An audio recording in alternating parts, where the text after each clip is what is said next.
bridge types under consideration will improve safety, operational, and structural improvements. They'll all mitigate environmental impacts, such as the traffic tie-ups you get on the bridge. They'll all incorporate environmental enhancements, like the open space Bob talked about and the bikeway walkway. And they will all maintain 6 lanes of traffic during construction.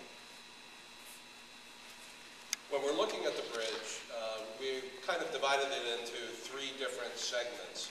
And this is showing what we call the connectors at the end. These will be low-level structures, and they'll be constructed of retained earth and steel girder spans. Retained earth is basically a retaining wall with an earth fill behind it and the roadway supported by the earth. And then there would be steel girder spans over roadways that cross underneath the BQE. And basically the configuration would be very similar to the way it is today, with the exception that it would be new and in good condition. The next part is the approaches to the main span. And these would be box girders, and it could either be steel construction or concrete construction. And this would be a structure similar to you see down here. And we have the box girder that supports a roadway between the concrete columns. And then we get to the main span, and that's the focus of tonight's meeting, where we're looking at 4 different options. We're going to present 4 options: a box girder, steel or concrete; a deck arch, which would be constructed of concrete; a through arch, which would be constructed of steel; and a cable stay bridge. Now, the last 3 of these were recommended by the Stakeholders Advisory Committee in a recent meeting. And the box girder, the department decided to include as a baseline option because it's basically one of the simplest types and often used for this type of span length. And this is a photograph of the existing bridge. And this is taken from Queens, looking towards Manhattan. You see the Empire State Building here. We have the main span over Newtown Creek, and then we have the approaches to the main span. So this is our first option, a box girder, steel or concrete, and that's the same as what we're considering for the approaches. And it would have a steel or concrete superstructure and a concrete substructure. On the approaches, the box girders would basically be straight, but when we get to the main span, we get a larger span, and the load is carried in bending, which is similar to like if you had a plank across an opening that you would walk on. Since we have a longer span, the bending force gets higher at the main span. So the box girders get thicker at the ends, and which gives it kind of this arch-shaped underside. The piers carry the load from the superstructure vertically, and they're relatively slender. And they're tapered to add some visual interest to them. And a box girder is a modern bridge type that is frequently used for this type of span length. Our next option is a deck arch, which would be constructed of concrete. And it's called a deck arch because the arch is below the deck or the roadway. The main span at the center here is carried by the arch, and then it's carried down on the arch to the foundations. The other part of the main span superstructure carries a roadway in bending. The nature of the arch is that we get not only a vertical load at the ends, but we get a horizontal load that's referred to as thrust. And that requires relatively large foundations, larger than for the box girders.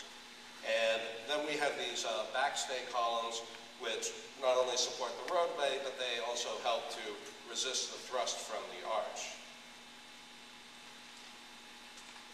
The next option is a through arch, and here we have the roadway traveling through between the arches.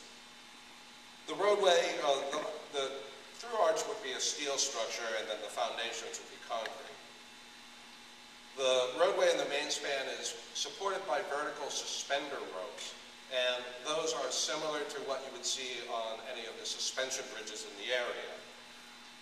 Similar to the deck arch, the load is carried down to the foundations, and the foundations have to be relatively large because of the nature of the arch. And then we also have these backstay columns to help resist the arch thrust and to support the roadway. The last option is a cable stayed bridge, and it's called a cable stay because of these diagonal cables, and those are, once again, wire ropes that are similar to what you see on suspension bridges. There are no cable stayed bridges here in New York City or in the local area. However, the Brooklyn Bridge, which is a suspension bridge, also does have diagonal cables like a cable stayed bridge, and is kind of a hybrid. The superstructure on this would be constructed of steel, as would be the cable stays, and the towers would be constructed of concrete. And the roadway or the superstructure here can be relatively thin because it's carried by the cable stayed bridge structure. There is an example of this type of bridge up in Boston, the Leonard P. Zachem Bunker Hill Bridge. And the load from the main span here is carried by the cable stays up to these towers, and then it's carried vertically down to the ground and foundation. And the towers are relatively large, but with this option we have only one tower in Queens, and that's for the westbound or Brooklyn bound traffic, and one tower in Brooklyn for the eastbound or Queens-bound span. So the foundation size actually ends up being smaller than for the arch alternatives. So as we're comparing these different options, we're going to look at a number of different criteria: constructability, construction duration, safety and security, construction cost, life cycle or long-term maintenance cost, visual aesthetics, and some other evaluation factors. Regarding the first three, constructability, construction duration, and safety and security, basically all the options are essentially the same. All of the options will maintain 6 lanes of traffic during construction. They'll maintain the navigable waterway, Newtown Creek, during construction. They will remove the existing bridge piers from the creek. They'll rebuild the bulkhead on the creek. They'll all allow material transport by barge, and they will all require the special handling and disposal of contaminated soils. All of the main span options will have an estimated bridge construction duration of 5 years.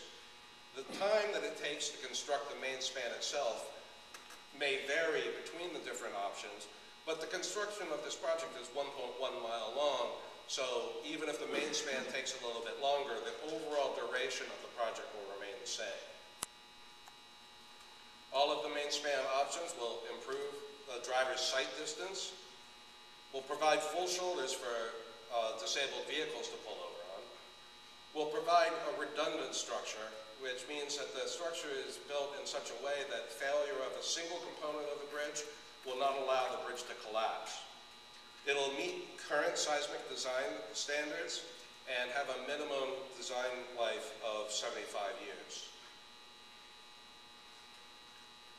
Our next criteria are construction cost and life cycle or maintenance cost. And we do have some difference between the options for these criteria. The difference in the total construction cost for all the options, though, is within plus or minus 4% of each other. And one of the reasons for that is we have a 1.1 mile long project. The main span itself is a relatively small portion, so even if the main span construction is higher for one option than the other, the overall project cost does not increase a great deal. As far as life cycle or maintenance costs, all of the options are going to require inspection and maintenance, including roadway restriping and resurfacing. The steel options will require periodic painting of the steel members. And the through arch and cable stayed options will eventually require eventual replacement of the cables and anchorages.